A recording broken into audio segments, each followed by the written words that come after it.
Hello students, this is Dr. Gajendra Purohit here. You are watching my YouTube channel where I upload videos of engineering mathematics. For B.Sc students, I am teaching discrete mathematics, and today I am going to tell you what partial order relation is, what is it, and what is total order relation.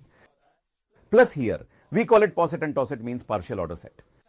And total order set, what is that? We are going to discuss that. In the description, I have uploaded many videos on discrete mathematics. You can check it out on YouTube. The link will be in the description.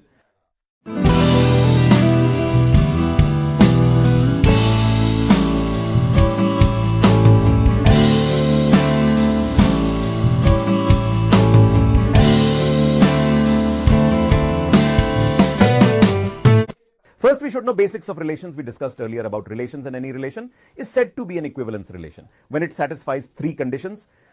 One is reflexive, second is symmetric, and the third we have is transitive. Now we'll talk about partial order relation. What is it? So there is nothing in it, just a slight change in definition. If the relation we have is an equivalence relation, then the other condition is symmetric. If by chance symmetric condition is not satisfied, right, means it becomes anti-symmetric. It's reflexive and transitive, but instead of symmetric, it's anti-symmetric. Means it's not symmetric. So that set that we have with us, or that relation we have with us. Listen, it's a partial order relation, right? So listen, here's an example. I'll give you an example. Let's say we have a set 1, 2, 3, right? And this relation is defined here. 1 goes to 1, 1 goes to 2, 3 goes to 3, 1 goes to 2, 1 goes to 2, and 3 and 1 goes to 3. Now we'll see if this is reflexive or not. So what does reflexive mean? It means 1 should go to 1, 2 to 2, and 3 to 3, right? You see there's both. So next we talk about symmetric. Symmetric is the thing where if 1, 2, then 2, 1 should also be there, right? If there's 2, 3, then 3, 2 should also be there. If there's 1, 3, then 3, 1 should also be there. I have uploaded video on YouTube. You can see. But students, if there's 1, 2, but 2, 1 is not there, 2, 3 is there, but 3, 2 is not. 1, 3 is there, but 3, 1 is not. So this means it's anti-symmetric, which means it's not symmetric, right? And this is transitive. If it's 1, 2 and 2, 3, then 1, 3 also comes, right? So what do we have here, students? Reflexive done, it's not symmetric, which means it's anti-symmetric and it's transitive. So this relation, what is it? It's a partial order relation, right? This should be understood. Let's take one more example. The set of real number, the relation of less than equal, is a partial order relation. Students, what we have here is partial order relation. Its meaning here is this relation, meaning less than or equal to, is what we have here. It should be reflexive, it should be transitive, but it should not be symmetric, right? And if by chance it's symmetric, then in that case, A will be equal to B, right? This we keep in mind. If here we have A comma B belongs to R and B comma A belongs to R, then 100% A is equal to what here? It will be B, right? So we need to pay attention. We will talk about this. We will first talk about reflexive. What does reflexive mean? A comma A should go to R, right? So it itself is smaller and equal. So this will be reflexive only. Let's talk about symmetric now, right? So we know that if A, see what I told you, if A is less than equal to B and B is less than equal to A, then, right? If this happens, means if we have AB going to R, right? And BA is also going to R, right? So this we have is symmetric. But if by chance it is not symmetric, anti-symmetric, when does that happen? When A is equal to B, right? If this happens, then if A is equal to B, students, it will be anti-symmetric, meaning it will not be symmetric, right? You see that here? You can see this here, you can understand this, right? That 2 comma 2 belongs to R, then 2 comma 2 belongs to R. So 2, 2 are equal. If you interchange, it will be symmetric. We have 3 comma 3, so this will be symmetric, right? But listen, this is not happening, right? Since both are different. So then this won't happen, means if 1, 2 is, then 2, 1 won't be. We need to pay attention to that, it's clear. If we have AB belongs to R and BA belongs to R, it means A and B are always equal, so it will be anti-symmetric. This is what we see here, that you are seeing that A is less than equal to B and B is less than equal to A. So surely what will A be equal to, students? It will be equal to B, meaning relationship is not symmetric. It's what? It's anti-symmetric. Now we'll talk about transitive, students. What does transitive mean? We know that if AB is in R and BC is in R, so this means AC should be in R. Okay, students? Understood. This means that if A is less than or equal to B and B is less than or equal to C, so it means A is less than B. B is less than C, then 100% A here will be smaller than C. This means A, C will come, students, in R.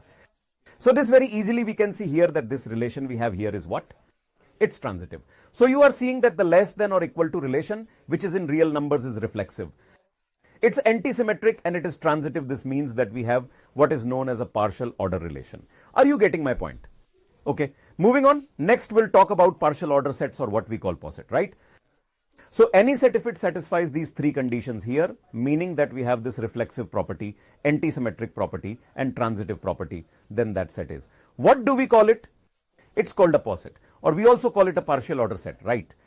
This is what we have written here, like as I told you about the real number. The set of real number is less than equal to, so what we have here, it's a partial order relation. So then the real number will be a POSET for this, right? This is very important. So students, if we look at the definition of a POSET, then a set with the partial order relation is called a POSET. As I just showed you the real numbers, we have less than equal. What do we have, students? It's a POSET.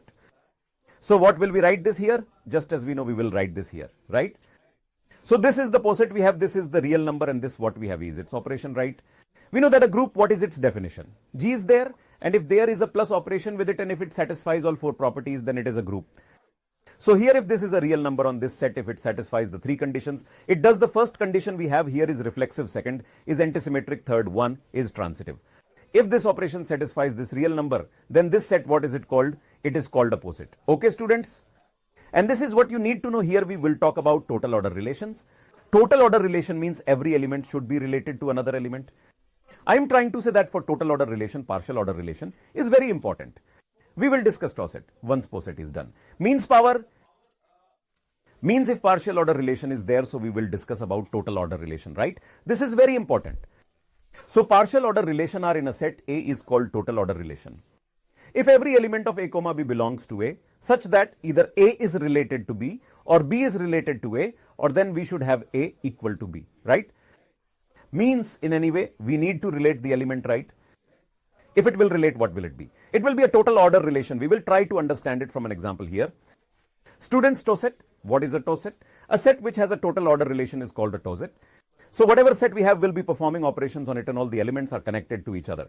What will that become, students? It will be TOSET, right? An example is the set of integers with less than or equal to as a TOSET.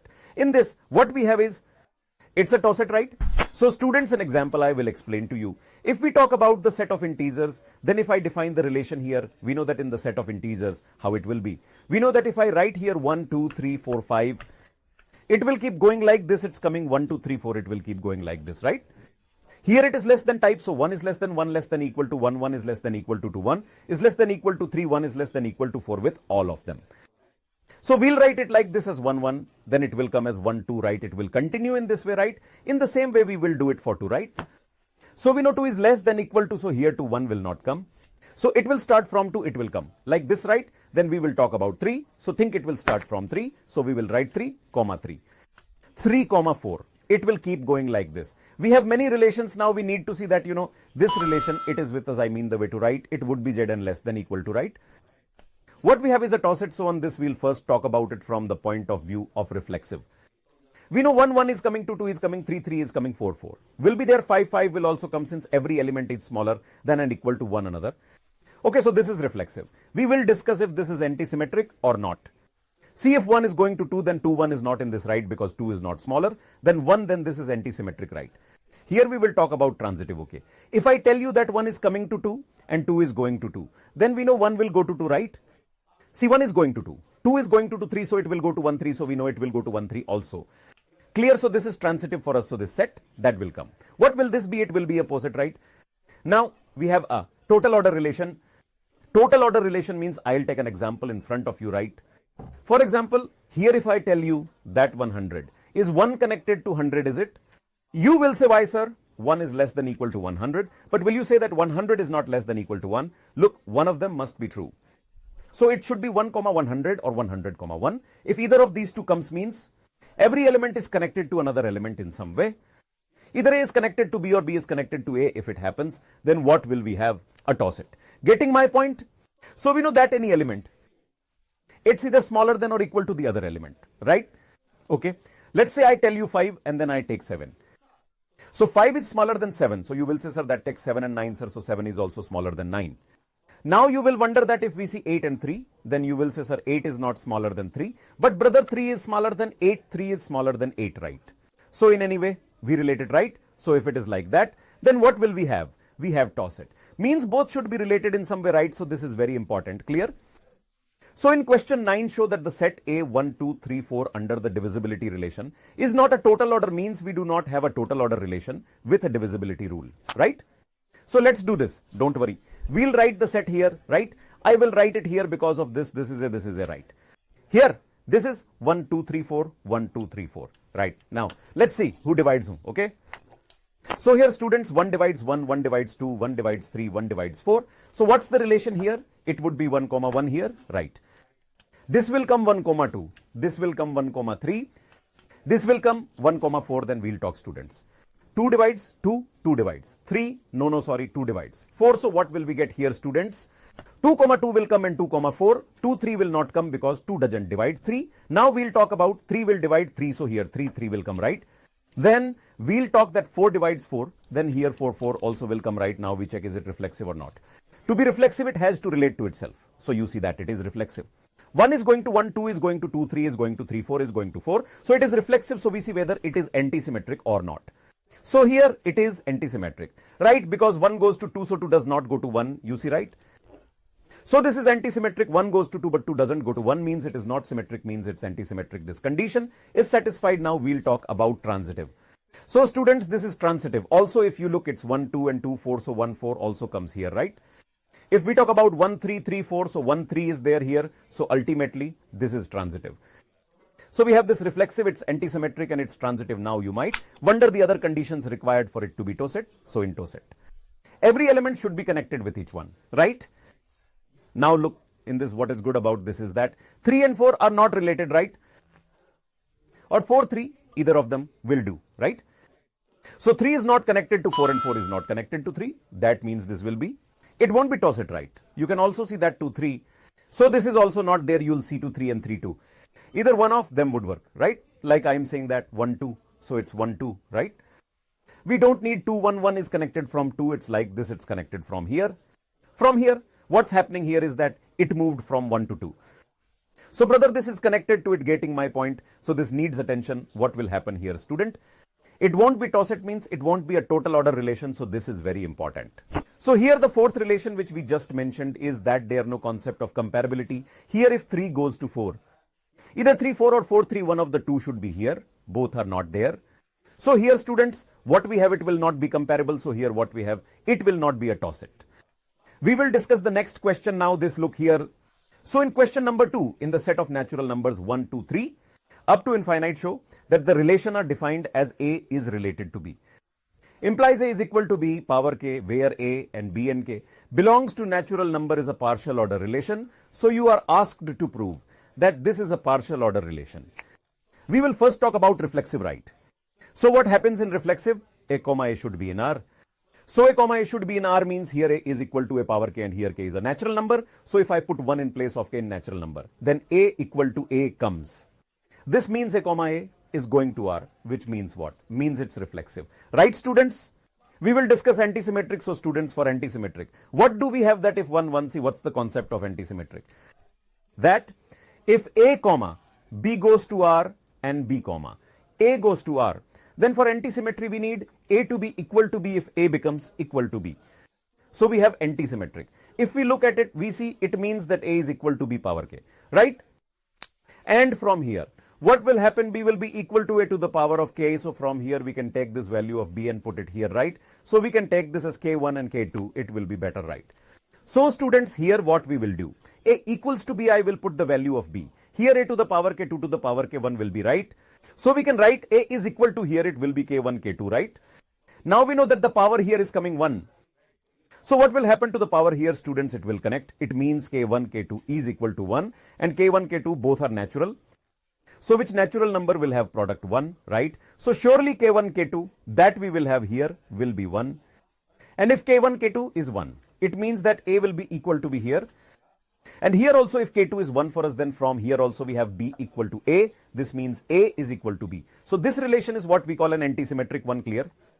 This way we can be seen very easily. Next we'll talk about transitive. So what is transitive? It is that if we have A comma B belongs to R and B comma C belongs to R, then there it implies what should be here, students? A comma C should belongs to R. If we consider this, then A is equal to what would be here? B power k1. And in this, B is equal to what would be here? C power k2 it would become, right? We can put B in place of this here instead, so I can write A is equal to, I can write C1 power, here K2, and here K1 will come right. So students, A is equal to C and K2 K1, right? And we know here that if there are two natural numbers, right?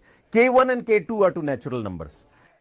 So the product of these two will also become a natural number, so I will write it as a big K, right? So what does this mean here? That AC will also go to R because we can write it in some power, right? So what do we have here? Will it be related to the AC? It will be related to it. So it means that AC, what will come? This will go to R. So it means that this property, what will come? It will be transitive. Now this question arises in front of you that it has come. So this is a partial order relation. But can we find out that if this is a total order relation? So in total order relation, it means that every element of a natural number should be comparable or connected with every element of another natural number. Now see, like when I talk about 2 and 4, I take two elements, right? So we see here if 2 and 4 are related to each other or not, right? So we know that 4 is what we have is the square of 2, right? So we know that we want to write this as a power of some natural number. This means that 2, 4 will go to our right. But if I say to look at 2 and 3, so what should we do? That means, so students, we have to find a natural number that when raised to the power of 2 equals 3. There is no such natural number that exists which will make 2 to the power of k equal to 3, right? This means that 2 here is not related to 3 nor is 3 related to 2. So here it is that every element is connected to something, either it is connected to this or to this. So what do we do? 3 is equal to 2 to the power k or 2 is equal to 3 to the power k for any k natural number, right? But this isn't happening, so what will happen here? It will be a partial order relation, but it will not be a total order relation. Next, we will discuss this very good question. What does this question say? Let X be the set of 2 cross 2 real matrices. Let XY belongs to X, so X matrix is given to us as X1, X2, X3, X4, and Y matrix is given as Y1, Y2, Y3, Y4. And the relation X is less than equal to Y. So the meaning of this here, meaning of this is that the sum of all elements in X should be less than equal to the sum of all elements in Y, right students? Are you all getting it? So you have to prove that this relation is not a partial order relation in our case, right? Firstly, we will discuss this partial order relation. If none of the properties are satisfied here, then what will we have? It will not be a partial order relation, right? So let's do one thing. We'll look at the example. This which is less than equal to is not antisymmetric. We'll see that. If A is less than equal to B, meaning X is less than equal to Y, then we can prove here that X is not equal to Y, meaning both are not equal, right? If I take both these matrices and show that the sum of the elements of these two matrices is less than the sum of the elements of this one, but both these matrices are not the same. If the two matrices are the same, then only we will have antisymmetric. So what does antisymmetric mean?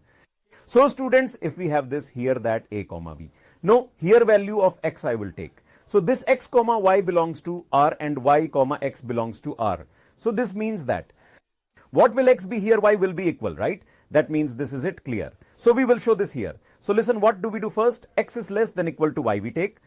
So sum of all the elements of this. What will be the sum of all the elements? It will be smaller or greater. Now I will take Y is less than equal to X. Sum of these four elements will be equal to the sum of these four elements, right? This means that the sum of these four will be equal to the sum of these four, right? This is less than this is less than this, right? This means that both of them are equal, right? Now, we see here if there is any matrix whose sum of all four elements is equal to the sum of all four elements of this and the matrix is also equal. Such a matrix is possible, but not all matrices can be like this, right? It's not like this for every matrix, right? Now you can take any example here, right? So as you can see, I am taking a matrix X, right? I am taking matrix X, which is 1, 2, and then I take negative 3 and 4, right? In this, the sum of all four, we are getting 4, right? So in this Y matrix example, we are taking that. We are taking 2, 3, and 4, and 5, right? Let's see it. The sum is also coming as 4 for us. The sum is also coming as 4. But I am telling you these two matrices are not equal. What are you being told? These matrices both should be equal, meaning X should be equal to Y. This is not happening, which means the relation here will not be antisymmetric, meaning we will only have a partial order relation. If any one of the three properties is not satisfied, then it is not a partial order relation, right? We have seen another example here. Now let's look at the next question. If we have two relations given A less than equal to and B less than equal to, both of these are POSET. What is it? We have partial order set. So show that the Cartesian product of them will also be a POSET. So we need to prove that, clear students. So the relation here is A1 B1 is less than equal to A2 B2. So it means the first element should be smaller than the first one and the second element should be smaller than the second one. First we'll prove here if it's reflexive or not if we take AB here, right? So we know that A is smaller than A and B is smaller than B, right? We know that A is smaller than equal to A, B which is smaller than or equal to B, right? It means AB is less than equal to AB, right? So it means what will this become? We have a reflexive relation, right? Next, we'll talk about antisymmetric. So if this is smaller than this is smaller than this, means both elements will be equal. We can see that if A1 is less than or equal to A2 and B1 is less than or equal to B2, we know based on this opinion that A2 is less than equal to A1, B2 is less than equal to B2. You can see this condition. A1 less than equal to A2, here A2 is less than means A1 will be equal to A2. How is this happening? B1 is less than equal to B2 or B2 is less than equal to B1. This means B1 and B2 are the same. This means both elements we have are equal to each other. This is the definition of antisymmetric, right? So what we have here is, students, antisymmetric property. We'll see what we have is transitive or not. A1 B1 is less than equal to A2 B2 and A2 B2 is less than equal to A3 B3. So we'll prove that A1 B1 is less than equal to A3 B3. So let's see this. If this relation is given, then A1 less than equal to A2 B1 less than or equal to B2. So we'll have A2 less than equal to A3 and B2 less than equal to B3, right? Now we take this listen both together, right? If A1 smaller than A2, A2 smaller than A3, then A1 will be smaller than A3. B1 smaller than B2, B2 smaller than B3. So B1 will be smaller than B3. This means that A1 B1 is less than equal to A3 B3. Thank you for watching. How did you like it? Please let me know in the comments. In my description, you'll find a complete playlist of discrete mathematics. I'm currently uploading short tricks related to various topics like modern algebra. Please check out my videos there. You can subscribe to my new channel. Thank you so much. Bye bye.